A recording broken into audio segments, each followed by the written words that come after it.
Benjamin Netanyahu మాజీ సైనిక commando నుంచి ప్రధానమంత్రిగా ఎదిగారు. ఇజ్రాయిల్లో ఎక్కువ కాలం పనిచేసిన ప్రధాని కూడా ఆయనే. అంతేకాదు అత్యంత వివాదాస్పదమైన వ్యక్తి కూడా బెంజీనే. ప్రస్తుతం తన రాజకీయ ప్రత్యర్థి బెన్నీ గాన్స్తో కలిసి ఐక్య ప్రభుత్వాన్ని ఏర్పాటు చేశారు. యుద్ధం కోసం ప్రత్యేక మంత్రివర్గాన్ని కూడా సిద్ధం చేశారు.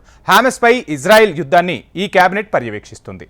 ఇది నేతన్యాహుకు మరింత బలాన్ని ఇస్తుంది. కానీ బెంజీని కమ్మేసిన కష్టాలను మాత్రం ఇది తొలగిస్తుందా లేదా అన్న సందేహాలు ఇప్పుడు వ్యక్తమవుతున్నాయి. బెంజమిన్పై ప్రజల్లో తీవ్ర ఆగ్రహం నెలకొంది. అదే సమయంలో ఇజ్రాయెల్ చరిత్రలోనే అత్యంత ఘోరంగా హామస్ దాడి చేసింది.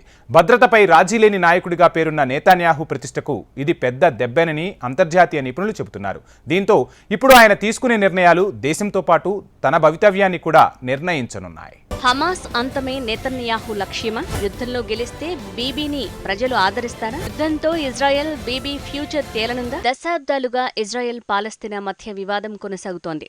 పవిత్ర నగరంగా భావించే జెరూసలేం కోసం ఇరు దేశాలు పోరాడుతున్నాయి.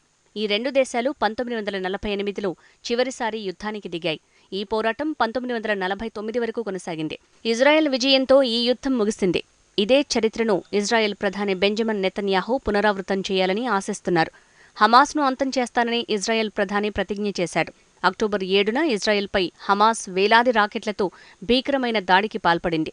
ఈ దాడికి నెతన్యాహు స్పందించారు. ఇజ్రాయెల్ పౌరులారా, మనం యుద్ధంలో ఉన్నామంటూ బెంజమిన్ స్పష్టం చేశారు. ఇదేదో కేవలం ఒక ఆపరేషన్ కాదని, యుద్ధమేనని తేల్చి చెప్పారు. ఇజ్రాయెల్ ప్రజలపై హమాస్ రాక్షస దాడికి పాల్పడిందని వెల్లడించారు. హమాస్ చేసిన దాడులకు భారీ మూల్యం చెల్లించాల్సిందేనని బెంజమిన్ తేల్చి చెప్పారు. హమాస్ దాడులను 9/11 దాడిగా ఇజ్రాయెల్ అభివర్ణించింది. అంతేకాదు అమెరికా గడ్డపై అత్యంత ఘోరమైన ఉగ్రవాద దాడి తర్వాత అమెరికా అధ్యక్షుడు జార్జ్ డబ్ల్యూ బుష్ చేసిన ప్రసంగాన్ని నెతన్యాహు స్పందన గుర్తు చేసింది. అమెరికన్ల మాటల్ని వింటానని, ప్రపంచం కూడా ఉంటుందని అప్పట్లో బుష్ అన్నారు. ట్విన్ టవర్స్ కూల్చిన వ్యక్తులు త్వరలో మనమంటే ఏంటో చూస్తారని బుష్ చెప్పారు. ఉగ్రవాదులు అంతకంతా అనుభవిస్తారంటూ బుష్ తేల్చి చెప్పారు. ఇజ్రాయెల్లోనూ ఇప్పుడు నెతన్యాహు ఇలాంటి ప్రకటనలే చేశారు. రాజకీయ ప్రత్యర్థులతో చేతులు కలిపి ఐక్య ప్రభుత్వాన్ని ఏర్పాటు చేశారు. హమాస్పై పోరాటం జరిపేందుకు బెన్నీ గాన్స్ ప్రభుత్వంలో చేరారు. ఇజ్రాయెల్ పౌరులారా, తాము జాతీయ ఐక్య ప్రభుత్వాన్ని ఏర్పాటు చేశామని బెంజమిన్ చెప్పారు. ఇజ్రాయెల్ ప్రజలు ఐక్యంగా ఉన్నారని, ప్రభుత్వం కూడా యూనిటీగా ఉందని ప్రధాని వివరించారు. కానీ తాజా పరిణామాలు నెతన్యాహుకు అనుకూలమైనవే. బీబీగా ముద్దుగా పిలుచుకునే బెంజమిన్ హమాస్పై యుద్ధాన్ని ప్రకటించారు. దశాబ్దాల తర్వాత ఇజ్రాయెల్పై అత్యంత ఘోరమైన దాడికి హమాస్ దిగింది. ఈ దాడితో దేశంలో పరిస్థితులు ఘోరంగా మారాయి. ఇది నెతన్యాహు ప్రభుత్వ హయాంలోనే జరిగింది. దీంతో బీబీపై ఒత్తిడి పెరుగుతోంది. ఇంటెలిజెన్స్ వైఫల్యాలు, సైనిక తప్పిదాలపై నెతన్యాహును దేశంలో పలువురు నిలదీస్తున్నారు. ఈ రెండు విషయాల్లో ఇజ్రాయెల్కు ప్రపంచంలోనే ప్రత్యేక పేరుంది. అలాంటిది హమాస్ భీకర దాడులు చేయటంతో ప్రపంచమే ఆశ్చర్యపోయింది. హమాస్ అత్యంత భయంకరమైన దాడులు చేస్తున్న ఇజ్రాయెల్ ప్రభుత్వం ఎందుకు తీసుకోలేకపోయిందన్న ప్రశ్నలు వ్యక్తమవుతున్నాయి. దీంతో హమాస్ను భూమి మీద లేకుండా తుడిచివేయాలని నెతన్యాహు ప్లాన్ వేశారు. ఈ క్రమంలో గాజాను లక్ష్యంగా చేసుకుని పెద్ద ఎత్తున దాడులు నిర్వహిస్తున్నారు. అమాయక ఇజ్రాయెల్ ప్రజలపై హమాస్ అత్యంత క్రూరమైన దాడులు చేసిందని ప్రధాని బెంజమిన్ నెతన్యాహు ఆవేదన వ్యక్తం చేశారు. దక్షిణ ఇజ్రాయెల్లోని వందల ఇళ్లలోకి చొరబడి చంపేశారన్నారు. సంగీత వేడుకల్లో పాల్గొంటున్న వందలాది మందిని ఊచకోత కోయటం, మహిళలు, చిన్నారుల్ని కిడ్నాప్ చేయటం అందరినీ బాధపెట్టిందన్నారు. హమాస్ ఉగ్రవాదులు అత్యంత క్రూరులని మరో ఐసిస్గా నెతన్యాహు తెలిపారు. ఐసిస్ను ఓడించినట్టే హమాస్ని కూడా అంతం చేస్తామని, ఇజ్రాయెల్కు ప్రపంచం మద్దతు కావాలని ఇజ్రాయెల్ ప్రధాని కోరారు.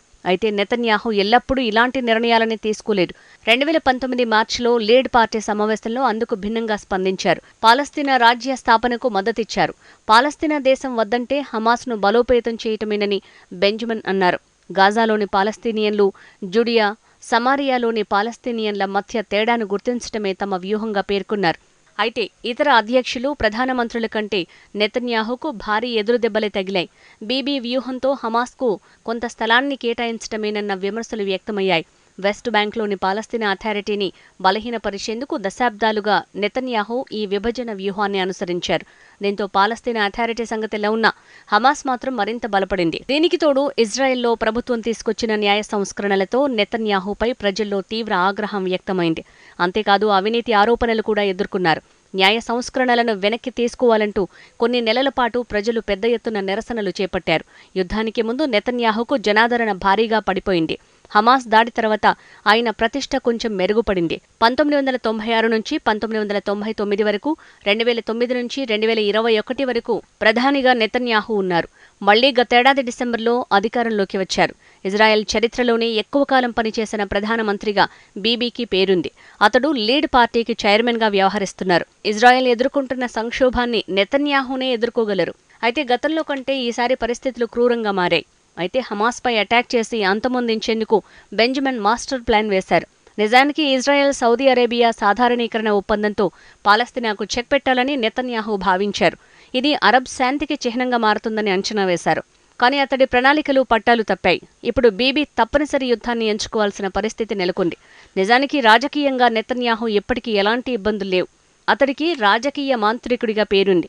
కానీ రాజకీయ మనుగడ కోసం అతిపెద్ద పరీక్షను మాత్రం ఎదుర్కొంటున్నారు. గాజాను ఆక్రమించేందుకు ఇజ్రాయెల్ ప్రధాని సిద్ధంగా ఉన్నాడు. ఇప్పటికీ దాదాపు గాజాను పూర్తిగా నాశనం చేశారు. హమాస్ స్థావరాలే లక్ష్యంగా భారీ వైమానిక దాడులు నిర్వహిస్తున్నారు. నిజానికి అమెరికా దేశాల కోసం బెంజమిన్ నెతన్యాహు ఎదురుచూస్తున్నారు. అక్కడి నుంచి సిగ్నల్స్ రాగానే భూమార్గంలో గాజాను ముట్టడించేందుకు సిద్ధంగా ఉన్నారు. ఇప్పటికీ 1,00,000 మంది ఆర్మీ, 3 లక్షల మంది రిజర్వ్ దళాలు దక్షిణ ఇజ్రాయెల్లోని గాజా సరిహద్దుకు తరలించారు.